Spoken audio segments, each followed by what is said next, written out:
हक़नि जे हासिलात लाइ मुंहिंजी सिंध न्यूज़ चैनल।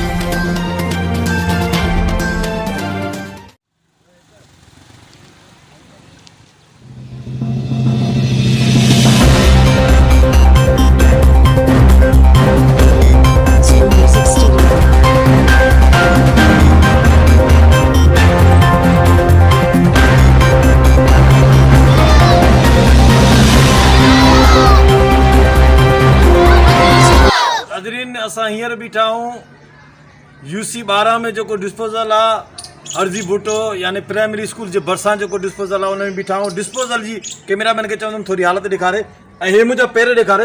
ही मुंहिंजी हालत आहे ऐं ही डिस्पोजल जी हालत आहे। ही बरसाति पवण खां पोइ ही मुसलसल जेको आहे पाणी हिते बीहजी वियो आहे। न हिन महिल हिते ऑपरेटर मौजूदु आहे, न ई जेके 3 एम्प्लॉई खयल आहिनि उहे मौजूदु आहिनि। ऐं ही नायली मेयर लाड़काणा UC 12 जे चेयरमैन जी आहे।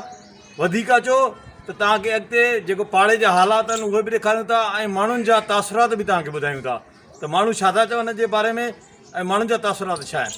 अचो पाणी बि पियो आहे। कॾहिं खां ॾिया तव्हां तकरीबन 2 साल थी विया आहिनि। मां 2 सालनि वठी थी आहियो आहियां वापसि ॿाहिरि रहंदो हुयुमि। वापसि हाणे 2 सालनि वठी असां इहो आज़ार डिस्पोजल हले कोन। 13 लीटर तेल हिननि खे मिलंदो आहे। हिननि जा पंहिंजा प्राइवेट छोकिरा रखियल आहिनि जेके सरकारी ड्यूटी आहे हिननि जी मुलाज़िम आहिनि उहे घर सुम्हिया पिया आहिनि। हाणे डिस्पोजल चवनि था त ट्रांसफार्मर बि सड़ियल आहे। ट्रांसफार्मर सड़ियल आहे ख़ुदा खे ख़बर न आहे सड़ियल बि इहो पाण बंदि कयो अथऊं, हलाइनि ई नथा। अच्छा तव्हां पाड़े वारनि कहिड़ो क़दम खयो आहे? असां 2-3 दफ़ा हिननि ॾे विया आहियूं, चयो आहे उन्हनि खे, पर पाण मालिक ज़ाहिर न आहिनि। मुलाज़िम जेके प्राइवेट हिननि जा रखियल आहिनि उन्हनि खे चऊं था असांखे तेल मिलंदो त हलायूं था। UC 12 जे चेयरमैन ॾे विया हो तव्हां? UC 12 चेयरमैन ॾे विया हुआ। कंहिंमहिल चवंदा हुआ साहब घर कोन्हे को, कंहिंमहिल चवंदा हुआ ॿाहिरि वियो आहे, अचे तव्हां सां मिलायूं था। इहो रोज़ु आसर आहे। मोटनि खां अचनि था, पोइ इलाज मिनतूं मोट बि वठी था वञनि। मोटनि खां पोइ जेको बि वेंदो आहे कंहिं ॾे बि न, पोइ मिलण खां बसि उन्हनि जो इनकार ई हूंदो आहे। उन्हनि जा ॿाहिरियां ई जेके मुलाज़िम वेठा आहिनि चवां अॼु साहिबु इस्लामाबाद आहे, अॼु कराची आहे, अॼु हेॾे वियो आहे, अॼु हेॾे वियो आहे। हिन वक़्तु इहा हालत लॻी पई आहे। ॿारनि जो स्कूल आहे अॼु बंदि आहे, खणी क़िस्मत सां बंदि आहे। कॾहिं त खुलंदो न इहो। ॾिसो इहा हालत हूंदी आहे त ॿार 2-2 मोटी हलाए वेंदा आहिनि। रोज़ाना जी हालत आहे। रोज़ाना उहा ई ॻाल्हि आहे न त वापसि मोटी हलाए वेंदा आहिनि। इहे असांजो शऊर आहे। इहे असां मोट ॾिनासीं, सदाईं पीपुल्स पार्टी खे मथे चाढ़ियो आहे त हुनजो इंतकामी कार्रवाई थी कई वञे न। जो हिन वक़्तु पीपुल्स पार्टी हिन इलाइक़े में हारायो आहे, जंहिंजे करे आफ़ताब असां कसूर थो कढे। हुन रोड जी इहा ई हालत ही बेस थो कयूं, गंद गारियूं वग़ैरह घणी उते किन फिन वञी फिटी करे आया दर ते त हो टुकड़ो ठाराए छॾियईं। हे साईं खे चवां हे रोड टुकड़ो न ठाराए सघियो। नालियूं हणाए वियो, इहे कम न कार जूं साॻियूं नालियुनि मां वरितो बि पाणी पियो अथई। डिस्पोजल ते केतिरा जेको आहे मुलाज़िम आहिनि? ऐं 3-4 चवनि था तनख़्वाहूं इशू लॻियूं पियूं आहिनि। वर्कर आहिनि, मैकेनिक आहिनि, का ॻाल्हि ई कोन्हे का, को माण्हू ई कोन्हे को। चेयरमैन जेको आहे या वाइस चेयरमैन या काउंसलर एक्टिव आहिनि? साईं को बि इन्हनि खे इहे हिननि सां गॾु आहिनि, मुनसिब आहिनि, तेल था खपाइनि। ऐं केतिरा दफ़ा असीं हुननि ॾे विया आहियूं, लड़ी मोले हुआसीं ऐं पाड़े वारा माण्हू बाबा इहे असां आज़ार आहे, इहे आज़ार ख़तमु कयो वञे असांजो। ऐं को बि तदारक नथो थियो वञे। ऐं हितां बंगलनि में माड़नि में निंडनि सां सुता पिया आहिनि, आराम सां सुकून सां। साईं हीअ पाड़ो ग़रीब पाड़ो आहे ऐं वीचारा टोटली मज़दूर माण्हू आहिनि।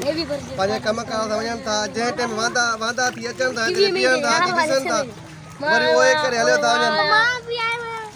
जेके चङा आहिनि उहे पंहिंजे इल्ज़ाम नोट कराइनि था। जेके सुठा माण्हू आहिनि उहे अची ॾिसी करे चवनि था हीअ वॾी नाजाइज़ी आहे, हे वॾो हछरो आहे, हे वॾो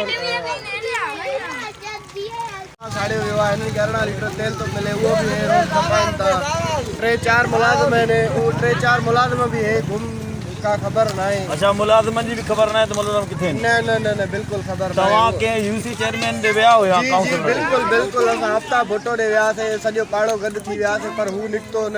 हू केॾी महिल साफ़ काथे आहे, केॾी महिल साफ़ काथे आहे, बसि आहे घर में। मेयर खे शिकायत कई आहे तव्हां? मेयर खे दरख़्वास्त कई, उन पाड़े जो सॼो हलियो आहे, कोई बि को असांखे रिस्पॉन्स न आहे। असां रोज़ इन आज़ार में हिन कचिरे में असां पिया जीऊं था।